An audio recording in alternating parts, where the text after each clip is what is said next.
Hello students, welcome to Megha D classes. Today we are going to start chapter number 3 of your class 11 and that is plant kingdom.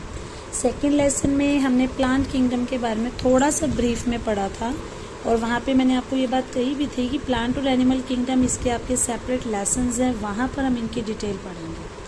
तो अभी तक बच्चों हमने ये पढ़ा था कि जो R.H. विटेकर थे उन्होंने 1969 में 5 किंगडम क्लासिफिकेशन दिया था, जिसमें उन्होंने Monera, protista, fungi, Plantae, animalia ये 5 किंगडम्स जो थे इसमें ऑर्गेनिज्म को डिवाइड किया था।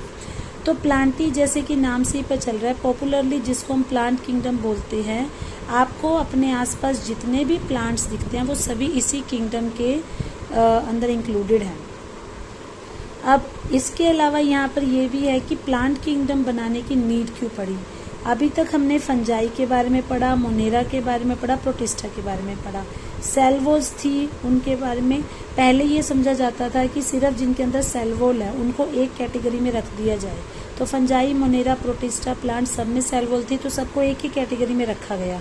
बट बाद में ये देखा गया कि सेल्वोल के अलावा कुछ और फीचर्स भी हैं जो इन दोनों को सेपरेट करते हैं। इसी तरीके से जो सियानोबैक्टीरिया है जिसका common name blue green algae है, वो एल्गी नहीं है, मतलब नाम में एल्गी आता है, लेकिन जब बाद में उसके फीचर्स को स्टडी किया गया तो वहाँ से ये ऑब्जर्व किया गया कि वो सिर्फ एल्गी नहीं है।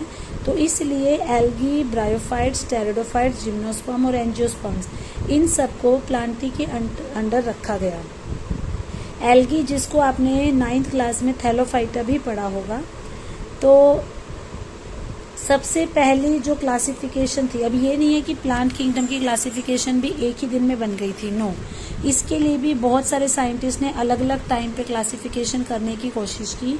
तो सबसे पहले जो क्लासिफिकेशन की गई उसमें सिर्फ जो मॉर्फोलॉजिकल करैक्टर्स थे, मतलब वो करैक्टर्स जो बाहर से दिखते हैं, जो एक्सटर्नल फीचर्स हैं, सिर्फ उन्हीं के आधार पे किया गया। जैसे कि एक तो उसकी हैबिट कैसी है, मतलब वो किस तरह के एनवायरनमेंट में रहता है, उसका कलर कैसा है, उसकी लीव्स कितनी है और उनकी शेप कैसी है। तो मीन्स वहाँ पर सिर्फ जो वेजिटेटिव करैक्टर्स थे, जो एक्सटर्नल करैक्टर्स थे, उन्हीं को आधार बनाया गया था। या ये देखा गया कि एंड्रोशियम मतलब उसमें मेल पार्ट कैसा है। तो ये सारे सिस्टम्स आर्टिफिशियल थे, क्योंकि आर्टिफिशियल इसलिए थे क्योंकि इसका कोई प्रॉपर बेस नहीं था और इसमें बहुत सारी ऐसी स्पीशीज जो आपस में जुड़ी हुई थी वो भी एक दूसरे से दूर हो गई थी, और इसमें वेजिटेटिव और सेक्सुअल कैरेक्टरिस्टिक्स को भी बराबर माना गया था, जबकि ऐसा जरूरी नहीं होता। तो इसके बाद जो नेक्स्ट क्लासिफिकेशन दी गई that was natural classification system. इसमें ये देखा गया कि जितने भी ऑर्गेनिजम्स हैं उनकी नेचुरल एफिनिटी क्या है, मतलब नेचुरल उनमें क्या एबिलिटी है, मतलब सिर्फ उनके एक्सटर्नल फीचर्स को ही ध्यान में नहीं रखा गया, उनके जो इंटरनल फीचर्स हैं, उनका जो अल्ट्रा स्ट्रक्चर है, अल्ट्रा स्ट्रक्चर मतलब उनके अंदर जो सेल ऑर्गेनेलीज हैं या जो टिश्यूज हैं या जो ऑर्गन्स हैं उनका क्या स्ट्रक्चर है, एनाटॉमी उनके इंटरनल ऑर्गन्स की क्या स्ट्रक्चर है, क्या फंक्शनिंग है, एम्ब्रियोलॉजी किस तरह से एम्ब्रियो बनते हैं, फाइटोकेमिस्ट्री उसके अंदर क्या केमिकल रिएक्शंस होते हैं। तो मतलब सारी चीज़ों को कंसीडर किया गया था। इसी तरीके से फ्लावरिंग प्लांट्स के लिए भी ऐसी एक क्लासिफिकेशन थी जिसे जॉर्ज बेंथम और जोसेफ डेल्टन हुकर ने भी दिया था। तो अगेन बच्चों मैं आपको यहाँ पे यही बताना चाहूँगी कि आपके एनसीईआरटी में जितने भी साइंटिस्ट के नाम आते हैं वो हो सकता है आपके स्कूल एग्ज़ाम या बोर्ड एग्ज़ाम्स में तो ना पूछे जाएं, बट अगर आप कभी नीट का पेपर दोगे तो उसमें आपसे साइंटिस्ट का नाम डेफिनेटली पूछे जा सकते हैं। तो आज हम जो क्लासिफिकेशन सिस्टम कंसीडर करते हैं दैट इज फाइलोजेनेटिक। फाइलोजेनेटिक का मतलब होता है जहां पर आप सिर्फ एक ऑर्गेनिज्म को ही स्टडी नहीं करते, आप ये देखते हो कि उस ऑर्गेनिज्म का बाकी ऑर्गेनिजम्स के साथ क्या रिलेशनशिप रहा है और पास्ट में क्या वो सारे एक ही क्लास को बिलोंग करते थे। मीन्स हम उनके इवोल्यूशनरी रिलेशनशिप के आधार पे क्लासिफिकेशन करते हैं। तो यहाँ पर हम ये भी मान के चलते हैं कि अगर कोई ऑर्गेनिज्म एक ही टैक्सा में आ रहा है तो इसका मतलब उनका जो एंसेस्टर है वो कॉमन है, मतलब उनके जो पूर्वज रहे होंगे वो कॉमन है। इसके अलावा अब हम न्यूमेरिकल टैक्सोनॉमी पे भी जोर डाल रहे हैं। न्यूमेरिकल टैक्सोनॉमी क्या होता है कि पहले सारा काम जो है वर्बली किया जाता था, लेकिन अब हर एक काम को करने के लिए कंप्यूटर का इस्तेमाल किया जाता है। सारे ऑर्गेनिज्म के जितने भी करैक्टरिस्टिक्स हैं उनको मैच करने के लिए हम कंप्यूटर का इस्तेमाल करते हैं, सॉफ्टवेयर का इस्तेमाल करते हैं। हम उनके जितने भी करैक्टर्स हैं उसको नंबर और कोड देते हैं, फिर उस डाटा को हम प्रोसेस करते हैं। तो यानी कि यहाँ पे हम किसी एक करैक्टर को ज़्यादा इंपॉर्टेंस ना देकर हर एक करैक्टर को बराबर इंपॉर्टेंस देते हैं, ताकि हम एक ही टाइम पर 100 करैक्टर्स को स्टडी कर सकें। तो साइटोटॉक्सोनॉमी जो होती है उसके अंदर बेसिकली जो साइटोलॉजिकल इन्फॉर्मेशन है, मतलब जो सेल के अंदर की इन्फॉर्मेशन है, जैसे कि क्रोमोसोम नंबर, स्ट्रक्चर, बिहेवियर, इन सब चीज़ों को कंसीडर करते हैं। और इसी तरह से जो कीमोटैक्सोनॉमी होती है, कीमोटैक्सोनॉमी में हम प्लांट्स के जो केमिकल कॉन्स्टिट्यूएंट्स हैं, मतलब जिनसे मिलकर प्लांट बना है, उनकी हेल्प से टैक्सोनॉमिकल स्टडीज कर सकते हैं। तो बच्चों आप ये कह सकते हो कि अब हमारा जो क्लासिफिकेशन का सिस्टम है वो बहुत ज़्यादा वास्ट हो गया है। अब हम सिर्फ उन चीज़ों पे जोर नहीं डालते जो हमें दिखती हैं, मतलब सिर्फ मॉर्फोलॉजिकल करैक्टर्स को नहीं देखते, हम उनके जो इंटरनल करैक्टर्स हैं, उनके जो इवोल्यूशनरी रिलेशनशिप है कि वो उनके पूर्वज क्या थे, वो किसके साथ जुड़े हुए हैं, उन सब चीज़ों को भी कंसीडर करते हैं। उसके अलावा हम कंप्यूटर का इस्तेमाल करती है या साइटोटैक्सोनॉमी उनके सेल के स्ट्रक्चर्स को भी देखती है।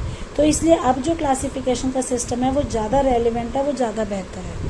तो सबसे पहली जो क्लास आप कह सकते हो जिसमें हमने प्लांट्स को डिवाइड किया है, दैट इज़ एल्गी, जिसको आपने थैलोफाइटा नाम से भी पढ़ा होगा।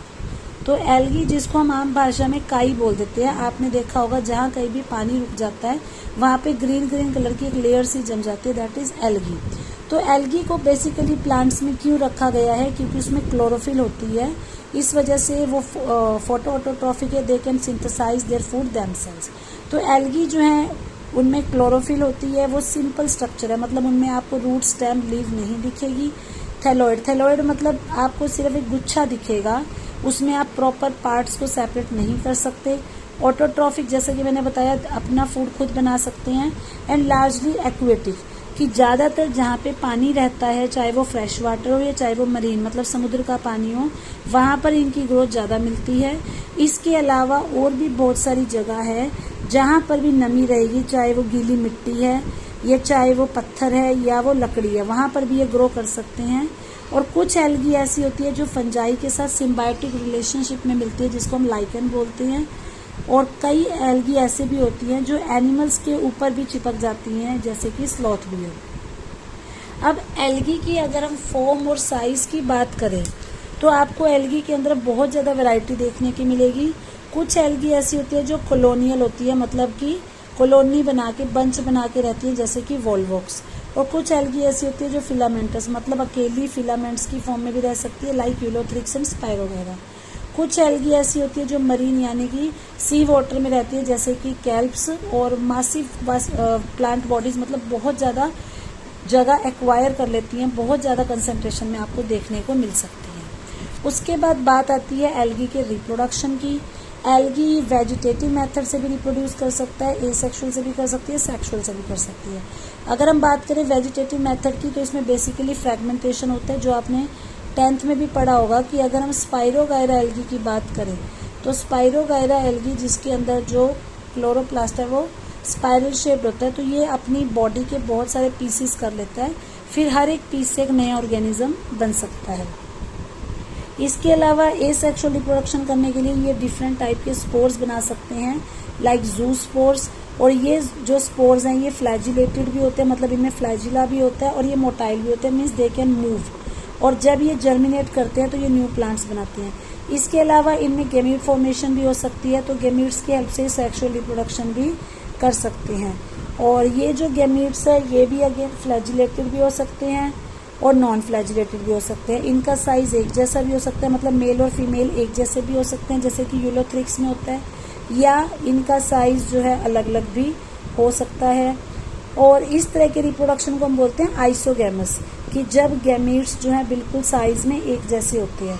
इसी तरह से कई बार ऐसा भी होता है कि जो गैमीट्स हैं उनका साइज एक दूसरे से अलग भी हो, तो उसको हम एनिसोगैमस बोलेंगे, जैसे यूडोरिना एग्जाम्पल है। और नॉर्मली ऐसा भी हो जाता है कि एक जो फीमेल गैमीट है वो तो मोटाइल, नॉन मोटाइल होगा, मतलब अपनी जगह पे रुका हुआ रहेगा, स्टैटिक होगा और लार्ज होगा, लेकिन जो मेल गैमीट है वो स्मॉलर होगा और मोटाइल होगा। तो उस तरह की गैमीट्स को आप oogamous भी बोल सकते हो। तो यहाँ पर बच्चों आपको तीनों में क्या डिफरेंस है और तीनों का एक एक एग्जाम्पल पता होना चाहिए। जब गैमीट्स जो है एक जैसे साइज के होते हैं तो उसको हम आइसोगैमस बोलते हैं। अगर उनका साइज डिफरेंट है तो उसको मेनिसोगैमस बोलेंगे। अगर एक जो मेल गैमीट है वो छोटा है और मोटाइल है और फीमेल गैमीट जो है वो लार्ज और नॉन मोटाइल है तो उसे हम oogamous बोलते हैं। तो आइसोगैमस में आप यूलोथ्रिक्स एंड स्पायरोगायरा का एग्जाम्पल कर सकते हो। एनिसोगैमस में आप यूडोरेना का एग्जाम्पल कर सकते हो। और oogamous में आप वोल्वॉक्स और फ्यूकस, मतलब कोई भी एक एक एग्जाम्पल आप कर सकते हो जो आपको ईजी लगे। तो इट मीन्स एल्गी जो है वो तीनों मोड से रिप्रोड्यूस कर सकती है, वेजिटेटिव मेथड से भी, एसेक्सुअल मेथड से भी और सेक्सुअल मेथड से भी। तो यहाँ पर बच्चों आप देख सकते हो नेक्स्ट पेज पे इन सारी एल्गी के डायग्राम्स दिखाए हुए हैं। जो सबसे पहला आपका डायग्राम है that is the green algae. उसके बाद जो सेकंड है ये मतलब आपकी दोनों ही ग्रीन एल्गी हैं, जैसे कि देखने से ही पता लग रहा है। This one is the Volvox and the second one is the Ulothrix. तो वोल्वॉक्स आप देख सकते हो राउंड शेप्ड है, यूलोथ्रिक्स जो है वो लॉन्ग सिलेंड्रिकल शेप में है। इसके बाद नेक्स्ट जो 3 एग्जांपल्स हैं these are the brown algae. इसमें सबसे पहले है लेमिनेरिया, देन है आपका फ्यूकस एंड देन है आपका डिक्टियोटा। इसके बाद थर्ड में जो आपको दे रखी है these are the red algae, ये है पोरफायरा और ये है पॉलीसिफोनिया। अब यहाँ पे आप सोचोगे कि ग्रीन ब्राउन रेड एल्गी ये क्या है, तो इसके बारे में हम अब पढ़ेंगे। उससे पहले हम बात कर लेते हैं कि एल्गी के लिए हमारे को क्या यूजेस है।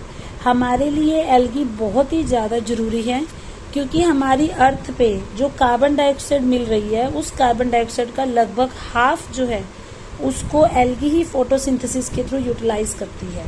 क्योंकि ये फोटोसिंथेटिक होते हैं तो ये कार्बन डाइऑक्साइड को यूटिलाइज करके ऑक्सीजन को रिलीज करते हैं। तो इनकी वजह से क्योंकि एक्वेटिक एनवायरनमेंट में पाए जाएंगे तो ये वाटर के अंदर डिजोल्व ऑक्सीजन के कंटेंट को बढ़ा देती हैं। इसके अलावा ये प्राइमरी प्रोड्यूसर्स हैं, मतलब कि फूड भी बना सकते हैं और इन्हीं की वजह से बहुत सारे एक्वेटिक एनिमल्स की फूड साइकिल चलते हैं, मतलब ये फूड बनाते हैं फिर उसी फूड से वो लोग कंज्यूम करते हैं। इसके अलावा पोरफायरा, लेमिनेरिया, सार्गसम ये कुछ ऐसी स्पीशीज है मेराइन एल्गी की जिसको लोग डायरेक्ट फूड की तरह भी कंज्यूम करते हैं। इसके अलावा कुछ ब्राउन और रेड एल्गी ऐसी भी हैं जो हाइड्रोकोलोइड्स बनाती हैं। हाइड्रोकोलोइड्स होते हैं ऐसे सब्सटेंस जो वाटर को होल्ड कर सकते हैं, for example Elgin and carrageen. इनको कमर्शियली यूज़ किया जाता है, मतलब कि बड़ी बड़ी इंडस्ट्रीज में यूज़ करते हैं। इसके अलावा एक केमिकल होता है अगार। अगार जो है जेलिडियम और ग्रेशिलेरिया से बनाया जाता है। इसे भी लेबोरेटरी में इस्तेमाल करते हैं कल्चर करने के लिए, या आइसक्रीम और जेलीज में भी उनको हार्डन करने के लिए इस्तेमाल करते हैं। इसके अलावा जो क्लोरेला है, क्लोरेला को भी जब स्पेस में एस्ट्रोनॉट्स जाते हैं तो वहाँ पर जो फूड वो लेके जाते हैं वो क्लोरेला सप्लीमेंट्स का ही होता है। तो मतलब बहुत सारे यूजेस हैं एल्गी के, इसमें भी अगेन आप कोई भी 2 या 3 याद कर लें जो आपको ईजी लगते हैं। इसके बाद आती है बच्चों एल्गी की क्लासिफिकेशन। एल्गी को बेसिकली 3 क्लासेस में बांटा गया है, क्लोरोफाइकी, फियोफाइकी एंड रोडोफाइकी। और बेसिकली जो इनको हमने क्लासिफाई किया है इनके कलर की वजह से किया हुआ है। तो क्लोरोफाइकी जैसे क्लोरोफिल वर्ड से रिलेटेड है, तो क्लोरोफाइकी के मेंबर्स को ग्रीन एल्गी बोला जाता है, अगेन क्योंकि इनमें क्लोरोफिल पिगमेंट होता है। इनमें जो प्लांट बॉडी है यूनिसेल्यूलर मतलब सिंगल सेल से बनी हुई भी हो सकती है, कॉलोनियल भी हो सकती है, फिलामेंटस भी हो सकती है। क्योंकि इनमें chlorophyll A and chlorophyll B पाए जाते हैं इसलिए इनका कलर ग्रीन होता है। इनमें क्लोरोप्लास्ट के अंदर ही ये पिगमेंट्स पाए जाते हैं। क्लोरोप्लास्ट की कुछ भी शेप हो सकती है, discoid, plate like, reticulate, cup shape, spiral, ribbon shape. इसके अलावा इनके अंदर कुछ स्टोरेज ऑर्गन्स भी पाए जाते हैं जिन्हें हम बोलते हैं पायरेनोइड्स, मतलब कि जो क्लोरोप्लास्ट है क्लोरोप्लास्ट के अंदर ही पायरेनोइड्स प्रेजेंट होते हैं। पायरेनोइड्स जो हैं उनके अंदर स्टार्च के अलावा प्रोटीन भी प्रेजेंट होता है। या कुछ एल्गी ऐसी होती है जिनके अंदर ऑयल ड्रॉपलेट्स, मतलब कि आप ये कह सकते हो ऑयल भी स्टोर रहता है। अगर हम ग्रीन एल्गी की बात करें तो इनकी जो सेल वॉल है वो बहुत ज़्यादा रिजिड होती है। रिजिड का मतलब हार्ड, मतलब नॉन फ्लेक्सिबल होती है। और इनकी सेल वॉल की जो इनर लेयर है वो सेल्यूलोज की बनी होती है और आउटर लेयर पैक्टोज की बनी होती है। वेजिटेटिव रिप्रोडक्शन इनमें फ्रेगमेंटेशन से भी हो सकता है या स्पोर्स बनाकर भी हो सकता है। एसेक्सुअल रिप्रोडक्शन भी इनमें जू स्पोर्स के थ्रू हो सकता है। सेक्सुअल रिप्रोडक्शन में ये सेक्स सेल्स बना सकते हैं। तो जैसे कि हमने पढ़ा सेल्स जो है आइसोगैमस भी हो सकते हैं, नीसोगैमस भी हो सकते हैं, oogamous भी हो सकते हैं। तो जैसे मैं अभी आपको पिक्चर में बता रही थी जो हमने स्टार्टिंग में देखा था, वोल्वोक्स एंड यूलोथ्रिक्स, ये आपके ग्रीन एल्गी के एग्जाम्पल हैं। तो वोल्वोक्स, यूलोथ्रिक्स, पायरोगैरा, कारा, कोई भी आप एग्जाम्पल याद कर सकते हैं। इसके बाद सेकंड आते हैं फियोफाइकी। फियोफाइकी को कॉमनली ब्राउन एल्गी कहा जाता है और ये सिर्फ मैरीन हैबिटेट्स यानी कि समुद्री इलाके में जहाँ पे नमक ज़्यादा होता है वहाँ पाए जाते हैं। इनके अंदर बहुत ज़्यादा वैरायटी देखने को मिलती है। इनमें सिंपल ब्रांच फिलामेंटस स्ट्रक्चर से लेके प्रोफ्यूज ब्रांचिंग, मतलब बहुत ज़्यादा ब्रांचिंग भी हो सकती है, जैसे कि कैल्प्स, और ये कई बार 100 मीटर की हाइट तक भी पहुँच जाते हैं।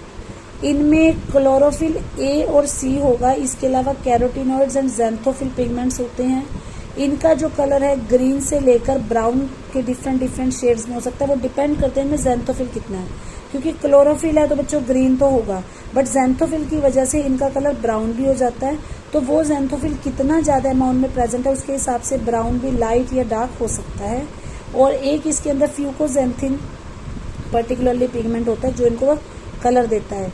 इसमें जो फूड है वो कार्बोहाइड्रेट्स की फॉर्म में स्टोर हो जाता है, जो लैमिनेरिन या मैनिटोल की फॉर्म में हम देख सकते हैं। इनकी जो सेल वॉल है वो सेल्यूलोज की बनी होती है और उसके बाहर एल्जिन नाम की एक कोटिंग रहती है। और इनके भी प्रोटोप्लास्ट के अंदर प्लास्टिन का क्लोरोप्लास्ट तो रहेगा, उसके अलावा वैक्यूल और न्यूक्लियस होगा। प्लांट बॉडी जो है फ्री नहीं होती, वो किसी न किसी सबस्ट्रेट मतलब किसी न किसी हार्ड सरफेस के साथ अटैच रहती है। तो इनके पास होल्ड फास्ट और एक स्टॉक होता है जिसकी वजह से ये किसी न किसी सबस्ट्रेटम के साथ अटैच रहती हैं। वेजिटेटिव रिप्रोडक्शन करने के लिए फ्रेगमेंटेशन भी यूज़ कर सकते हैं या जू स्पोर्स बना के एसेक्सुअल रिप्रोडक्शन भी कर सकते हैं। और सेक्सुअल रिप्रोडक्शन में अगेन स्पोर्स बनेंगे, वो आइसोगैमस भी हो सकते हैं, नीसोगैमस भी हो सकते हैं, ऊगैमस भी हो सकती है। गैमीट्स का जो यूनियन है, मतलब जब गैमीट्स फ्यूज होते हैं वो वाटर के अंदर भी फ्यूज हो सकते हैं या ओगोनिया मतलब फीमेल की बॉडी के अंदर भी फ्यूज हो सकते हैं। गैमीट्स जो है वो पियर शेप भी हो सकते हैं, उनमें फ्लैजुला भी हो सकता है।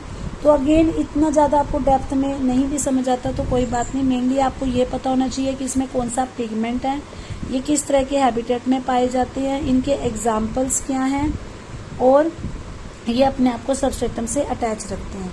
इसके बाद जो थर्ड आता है that is the Rhodophyceae, R for rhodo, R for red. तो इनको रेड एल्गी कहा जाता है क्योंकि इनमें रेड कलर का पिगमेंट पाया जाता है, आर फाइकोइरिथ्रिन। और ये भी मोस्टली मैरीन होती हैं और ये ज़्यादातर उन एरियाज़ में पाई जाती हैं जहाँ पे गर्मी रहती है। तो आप ऐसे भी याद रख सकते हो कि गर्म चीज़ को हम जनरली रेड से रिप्रेजेंट करते हैं।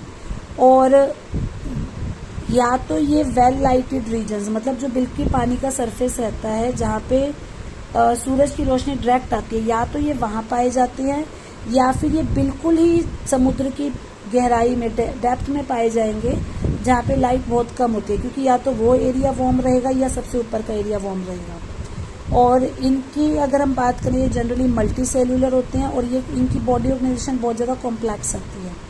इनके अंदर जो फूड है वो फ्लोरिडियन स्टार्च की फॉर्म में स्टोर रहता है, जिसका स्ट्रक्चर एमाइलोपेक्टिनोग्लाइकोजेन जैसा है, जिसके बारे में बायोमोलिक्यूल्स लेसन में पढ़ेंगे। अगर इनमें वेजिटेटिव रिप्रोडक्शन हो रही है तो फ्रेगमेंटेशन से होगी। अगर एसेक्सुअल है तो ये नॉन मोटाइल स्पोर्स बनाएंगे, और अगर सेक्सुअल रिप्रोडक्शन है तो ये नॉन मोटाइल गैमीट्स बना सकते हैं। सेक्सुअल रिप्रोडक्शन भी हो सकती है, ऊगैमस हो सकती है, और उसके बाद पोस्ट फर्टिलाइजेशन इवेंट्स मतलब बाद में भी डेवलपमेंट हो सकती है। मेंबर्स हैं इसमें पोरफायरा, ग्रेसिलेरिया, जेलिडियम, पॉलिसिफोनिया। तो अभी तक हमने तीनों क्लासेस में जो पढ़ा उनकी एक तरह से ब्रीफ की जो समरी, अगर आपको इन तीनों में कंपैरिजन आ जाता है तो आप इस टेबल को समझ सकते हैं।